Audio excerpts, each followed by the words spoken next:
오늘 저는 데살로니가전서 2장 1절로 16절을 본문으로 하여 하나님의 말씀을 어떻게 받을 것인가 라는 제목으로 말씀을 전하고자 합니다. 오늘 본문에도 보면 참 귀한 교훈들이 많은데 그 중에서 저는 하나님의 말씀을 전하는 자, 그리고 그 말씀을 받는 데살로니가 교회 성도들의 그 반응을 보면서 은혜를 나누고자 합니다.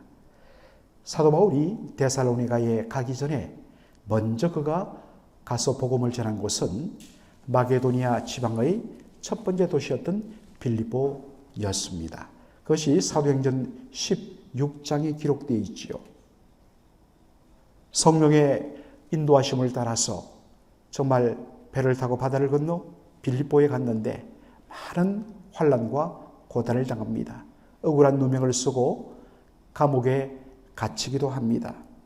그런데 그 많은 환난과 고난 가운데서 능력을 받는 가운데서도 주께서 정말 그곳 사람들에게 복음을 전하게 하고 그곳에서 정말 빌립보 교회가 세워지는 그런 은혜를 맛봅니다. 그런 후에 간 데살로니가에서도 많은 싸움이 있었다라고 본문은 이야기합니다. 여기 보니까 많은 싸움이란 것은 영어 성경에는 strong opposition, 그러니까 아주 강력한 반대에 부딪혔다라는 것입니다. 인간적으로 감당이 어려웠습니다. 그래도 힘을 다하여 복음을 전했을 때에 거기에서 어떤 일이 일어나느냐? 바로 우리가 1절의 말씀대로 형제들아 우리가 너희에게 들어감이 헛되지 아니한 줄을 너희가 친히 안다. 아무리 힘들고 어려워도 일단 들어가면 복음이 그 속에 선포되면 반드시 헛되지 아니하고 거기에 대하여 열매가 맺혀진다라는 것입니다. 그런데 이것이 어떻게 가능했느냐?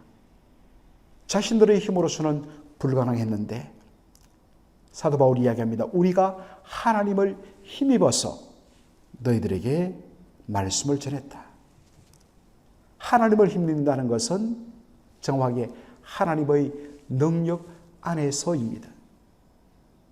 하나님의 능력 안에 거함으로 그 하나님의 능력이 우리를 사로잡아서 그 수많은 반대와 핍박 가운데서도 복음이 들어갔고 전해졌고 그 가운데 열매가 맺혀졌다라고 이야기하고 있습니다. 3절로 5절에 보면 사도 바울의 말씀사역의 대원칙이 나옵니다. 3절로 5절을 제가 읽습니다. 우리의 권면은 간삼이나 부정에서 난 것이 아니요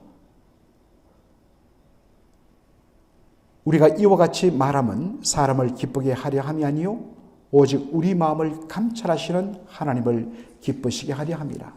너희도 알거니와 우리가 아무 때도 아첨하는 말이나 탐심의 탈을 쓰지 아니한 것을 하나님이 정언하신다 라고 이야기하고 있습니다. 철두철미하게 내가 사람을 기뻐하랴 하나님을 기쁘시게 하랴. 갈라디아서에 있는 말씀처럼 동일한 말씀을 하는 것입니다. 만일 내가 사람을 기쁘게 하려 했다면 나는 더 이상 그리스도의 종이 아니라 하나님의 종이고 예수 그리스도의 사도이기 때문에 그분의 보내심을 받아 그분이 전하라고 하는 말씀만 나는 전한다. 그래서 하나님을 기쁘시게 하기를 원한다. 그래서 복음에 대하여 사람들이 듣기 싫어하고 때로는 불편하게 하는 내용일지라도 사람 귀에 달콤한 이야기만 하지 아니하고 때로는 불편한 하나님의 말씀까지도 가감없이 있는 그대로 전했다. 그래서 하나님을 기쁘시게 하려 했고 그것이 열매를 맺혔다 라고 이야기하고 있습니다.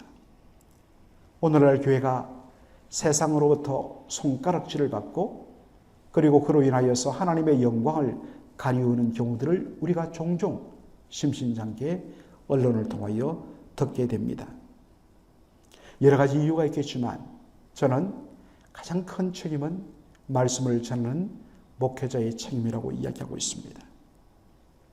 그러한 경우의 대부분은 목회자가 하나님이 위탁하신 복음의 진리를 가감하지 아니하고 있는 그대로 전하지 않고 사람을 기쁘게 하기 위하여 혹은 자기의 어떠한 야망을 위하여서 말씀의 진리보다 세상의 교훈과 자신의 생각을 그렇게 전하다 보니까 이것이 사실은 그 영혼들을 바로 해치는 독이 되어갔고 결국에는 교회를 어렵게 하고 또한 성도들도 마찬가지로 정말 무엇이 진리이며 무엇이 하나님의 말씀인가? 아멘, 주 예수여 말씀하옵소서, 주의 종이 듣겠나이다 하기보다는 자신의 귀를 즐겁게 해주고 자신의 어떠한 그 마음의 욕망을 만족시키는 그러한 것들만 찾는 경향을 부인할 수가 없습니다.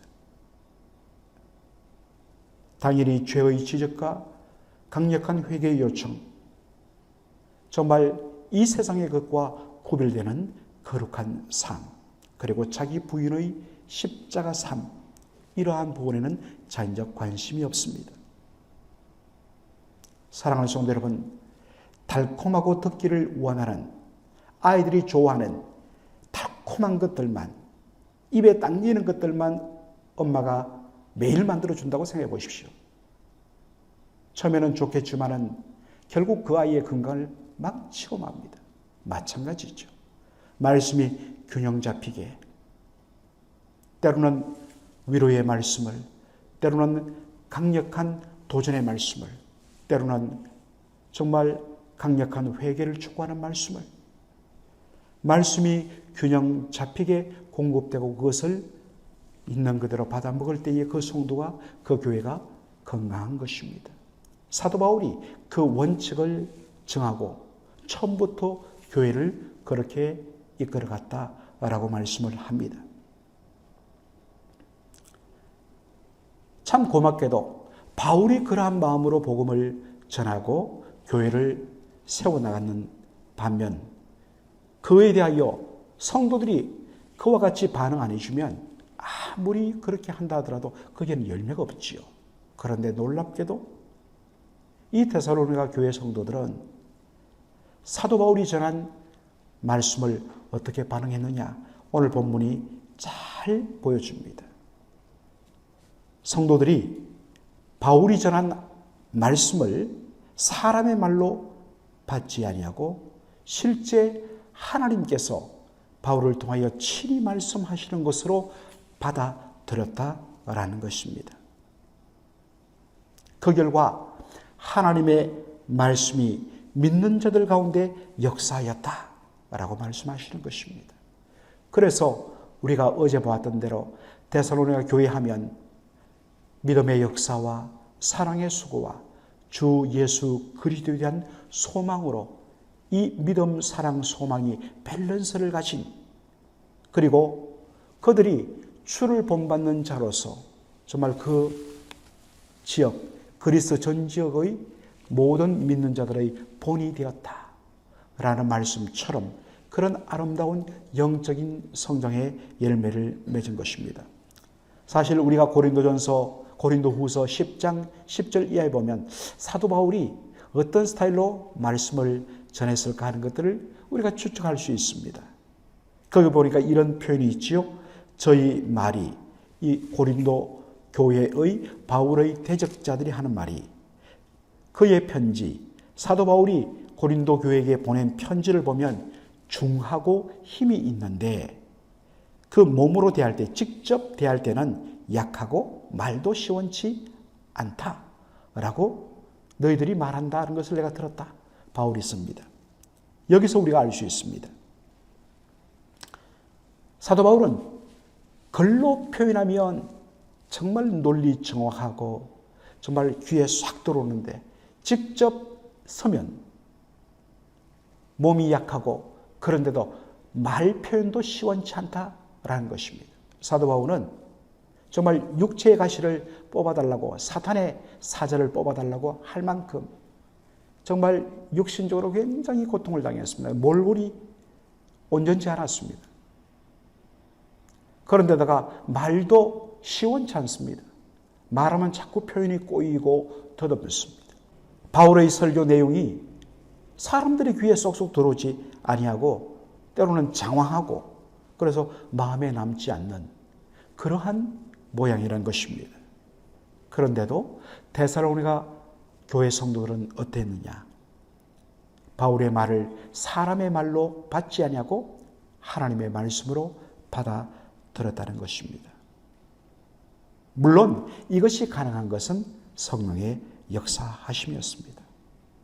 성령이 역사하시면 성령이 은혜를 주시고 그 성령의 강권하심에 온전히 설복되는 자들은 그 순간부터 하나님의 말씀을 전하는 사람의 모습과 표현에 집중하는 것이 아니라 그를 통하여 선포되는 하나님 말씀 그 자체에 온전히 마음을 모으고 말씀에 대하여 반응한다는 것입니다.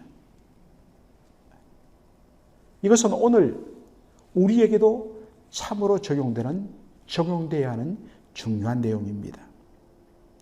설교를 하나님의 말씀으로 받아들이고 하나님께서 성령을 통하여 오늘 바로 나에게 바로 이 시간에 주시는 하나님의 말씀으로 받아들이려는 그러한 열린 마음으로 사모하는 마음으로 말씀을 대해야 하는 것입니다.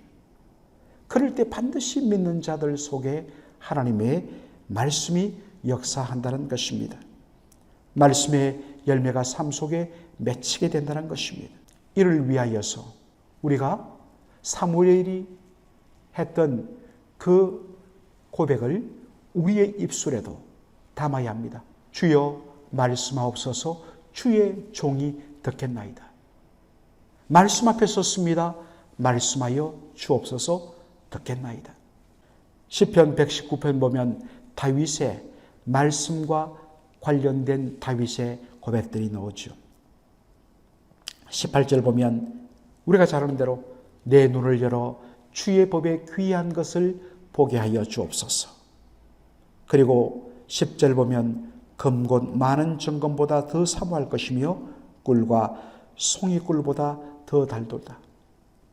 정말 하나님의 말씀을 달게 여기고 그리고 성령의 은혜 가운데 정말 그 세상의 어떠한 것보다도 달콤한 하나님의 말씀인 것을 체험하는 자, 그 사람이 가장 복받은 자입니다.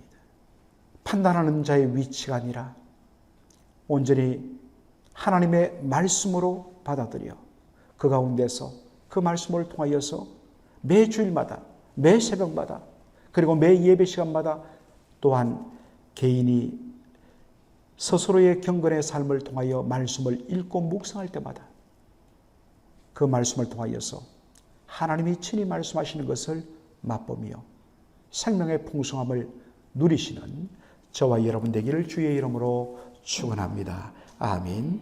기도하겠습니다. 아버지 하나님 은혜와 사랑을 감사드립니다.